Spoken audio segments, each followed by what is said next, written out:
Hello Ram Ram सारे भाइयों को। तो आज के दिन की शुरुआत मैं कर लेता हूँ इस दुकान से, क्योंकि मैं घर पे काम चल रहा था, जैसे मैं पहुँच चुका था अपने हार्डवेयर की शॉप पे। पहुँच के मैंने देखा सामान, तो मैंने यहाँ से ले लिया। उसके बाद मैं घर पहुँच के देखता हूँ कि दादी यहाँ पे खड़ी थी, इनसे बात करने लगा और यहाँ पे अपना भाई टैक्स जो मिलाने लगा और मैं देख रहा था कि अच्छा पेंट हो रहा था यहाँ पे। उसके बाद मैं निकल जाता तो मैं कुछ काम करने के लिए, कुछ सामान लाने के लिए, तो गाड़ी में देखता हूँ, चले जाता हूँ। ट्रैफिक होता है सामने।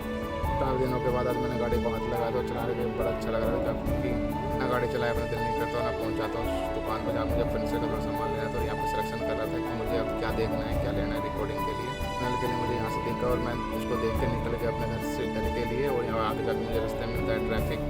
ट्रैफिक को पार करते हुए मेरे गाड़ी में रखा हुआ था अपना थोड़ा फिनिशिंग का सामान सलमाई का, तो यहाँ से मैं लेके घर पहुँच जाता हूँ। घर पहुँच के थोड़ा सा रेस्ट करता हूँ, तो देखता हूँ कि यहाँ पे इलेक्ट्रिशियन ऑलरेडी लगा हुआ था। इलेक्ट्रिशियन में बोलता हूँ भाई इस काम को अच्छे तरीके से करना, तो यही तभी सैलरी मिलेगी। उसके बाद मैं पहुँचा था राशन की दुकान पर घर के लिए दूध लेने के लिए। और आज के दिन